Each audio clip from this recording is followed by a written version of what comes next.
Rose, and today we're going to be talking about the Socratic Embodiment Part 1, and this is in honor of the Philosophy of Lack series, which we completed. Dr. Cadell Last, Tim Adalin, and Alex Ebert and I have been doing a series for a number of months, about half a year, and yesterday we did Part 4, and Dr. Cadell Last had the idea of framing this discussion in terms of Socrates as a 0 point, at which Mr. Socrates does not always offer us, say, solutions to great moral quandaries. In fact, he brings us into these spaces of paradoxes where we're left to decide for ourselves what to think. And to conclude the philosophy of lack on the figure of Socrates was also a way to incorporate the idea of address, where today we tend to live in a world that is explanation heavy. We offer a lot of explanations for how things work, but we don't tend to address people very much. We tend to explain why someone is able to, say, punch a wall, but not necessarily to address why they want to punch a wall or they're having that experience. This distinction is based on a paper called Explanation and Address, Explained and Address, and it came up also in the Philosophy of Lack discussion 2. And this paper, the Socratic Embodiment, is in honor of the Philosophy of Lack discussion, which you can find on Dr. Last's channel. And the idea is that very often we like to talk about the Socratic method. We like to talk about this process by which Socrates makes us confront the fact that we don't always know what we're talking about, that we have these ideas on what is justice, what is freedom, but then when we're forced to define our terms, to explain our premises, and to follow the logic, we get to a place where we can realize that, oh my goodness, we never thought about what is justice, and yet we nevertheless acted like we knew. We never took the time to see if our map had anything to do with the territory, and it turns out that our map has little, if anything, to do with the territory. Now, Socrates is not saying that we're necessarily wrong in our ideas of freedom, our ideas of justice, our ideas of the good life, and so on and so forth. Socrates is, again, to use Dr. Last's term, a 0 point. It's a play, and it's interesting to think of the foundation of Western thought as a 0 point. I think Dr. Last is correct about that. But again, Socrates is not saying that we are wrong. He is just simply bringing to our attention that we are able to operate with a whole lot of certainty about what we think is right when we ourselves have probably just absorbed that doctrine of rightness, not actually reasoned ourselves into it. And that's a distinction you can also find in the paper compelling in the book, The Conflict of Mind. Once you get to a place where you realize that you don't necessarily have ultimate justification for what you think, there is something very humbling about that can bring you to a place where the subject can be addressed. You can't just hide behind your philosophy or your worldview or your ideas. You can't just hide behind what the gods tell you to do. To reference the dialogue Euphophro, which this paper is going to focus on, you actually have to face yourself.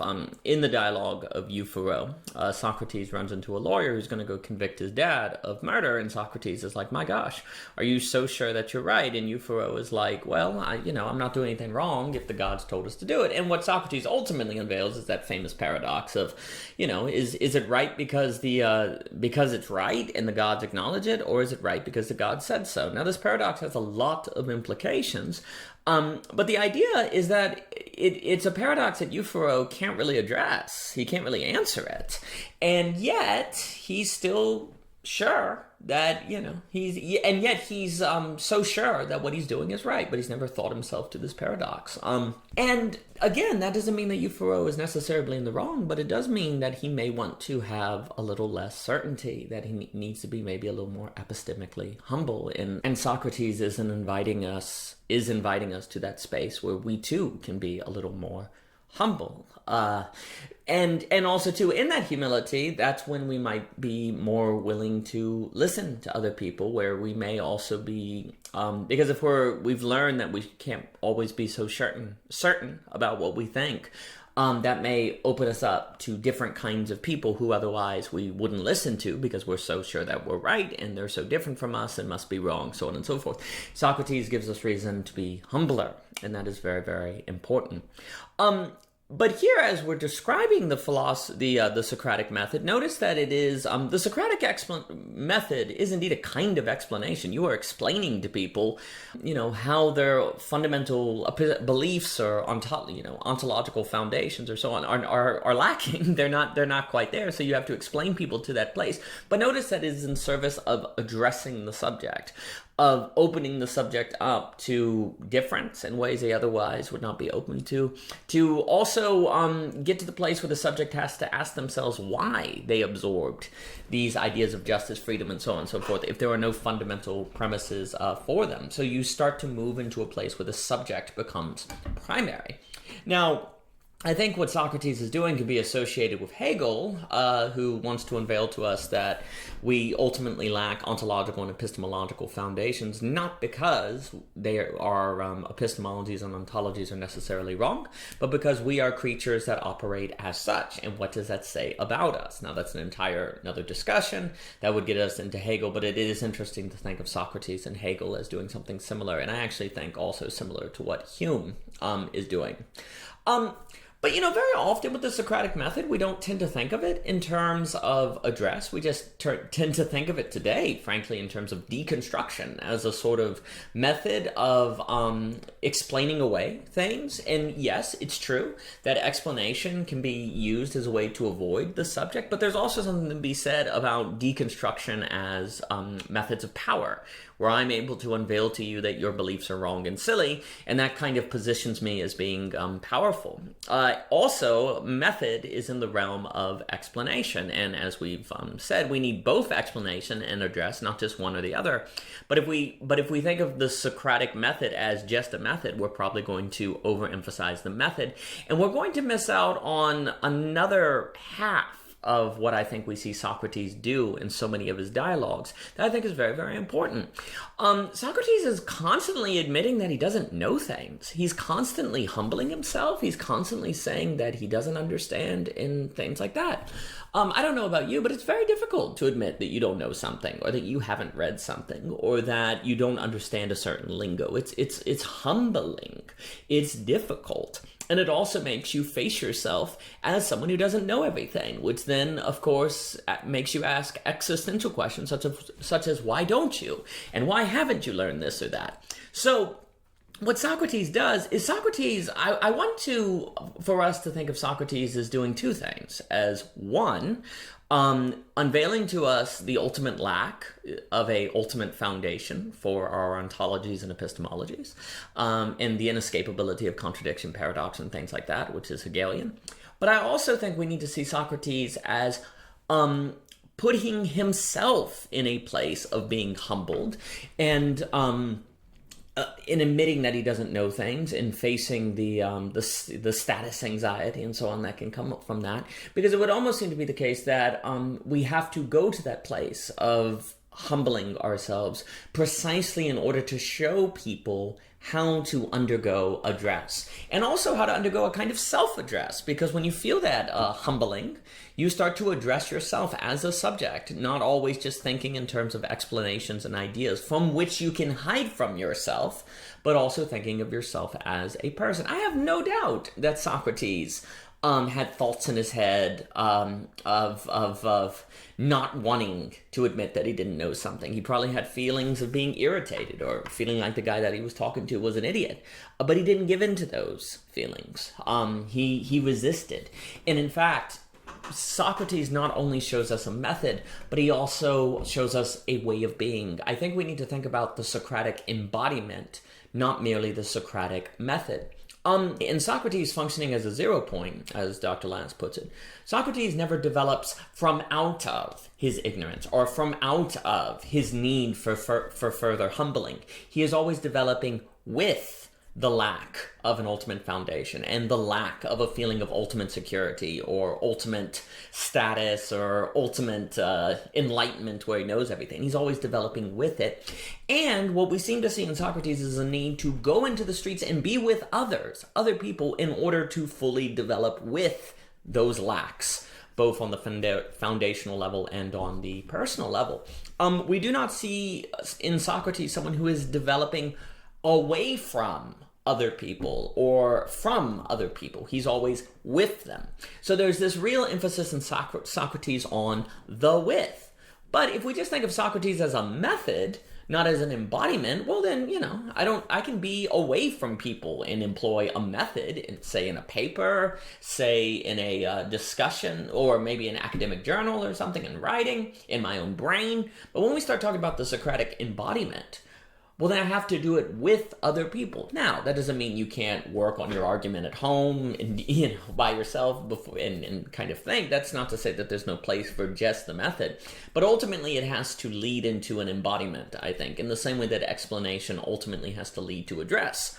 Now, again, as the paper on Explained and Addressed talks about, without explanation, address is fragile and it's disembodied, so you need both. But explanation...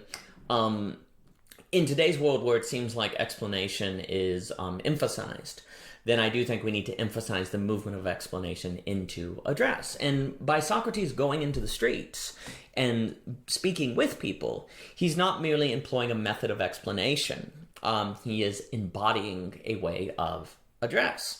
Part of the problem, I think, is when we read these dialogues, we know that Socrates is a legendary philosopher and genius, so we can't help but view his humility or claims that he doesn't know something or so on and so forth as part of the method, as, I don't want to say tricks, but just kind of not full, not totally real, that maybe it's just tongue-in-cheek. And yeah, and certainly in many of the dialogues later on, the interlocutor that Socrates is speaking with is reduced to just saying, you're right, yes, that's interesting, suggesting even in the form that Socrates is always right. But we always have to remember that what we have of Socrates is written by Plato, mostly. I know that's debated in different ways, but no doubt that maybe Plato wanted to depict Socrates as clearly better and smarter than the people he was describing. But I think it's very good to really take seriously the idea that Socrates probably did not like the feeling of admitting that he didn't know what he was saying or thinking or believing or so on. I think it's very good for us to imagine Socrates as humbled and developing with the feelings of insecurity and not giving in to the feelings of insecurity, because that leads us from thinking in terms of a mere Socratic method into a Socratic embodiment. And I think we need to live and indeed carry out that embodiment. The oracle said that Socrates was the wisest of all because while everyone knew nothing, Socrates knew he knew nothing. I think that I want to really stress that knowing that Socrates had was not merely intellectual or abstract. It wasn't that he sat in his room and knew that he knew nothing, but he felt it. He went to a place where he felt that he knew nothing, that he felt that that there was a lot more to this world than he could ever fully capture in his philosophy, to suggest Hamlet illusion there. All developing with requires feeling. It requires embodiment. We do not develop with something unless we really feel it. And that means we have to be full body. And I think we see in Socrates a full embodiment of a way of life that makes possible a development with, as opposed to a development from or a development from out of. And very problematically, often methods of developing from, which are just merely methodological or merely explanation, can lead to pride, can lead to the inflation of the ego, can lead to escapism, because we're away from people. We're away from places where we have to acknowledge lack, where we have to acknowledge that we don't know something. So in that way, development from can be very, very problematic. And horrifically, if we just think of Socrates as a method, then we can actually use Socrates in service of developing from when we really need to be developing with. So I really do think we need to think of Socrates in terms of a Socratic embodiment, not merely a Socratic method. Now, in part 2 of the Socratic embodiment, we're going to talk more about this distinction between developing with and developing from, and also get into the implications on a systems level and the development of a government and a state and a civilization, taking seriously the Socratic embodiment and what that would mean on those larger macro levels. But for now, this has been the Socratic embodiment, part 1, inspired by the philosophy of lack discussion, which was a just complete treat and honor and delight to be part of.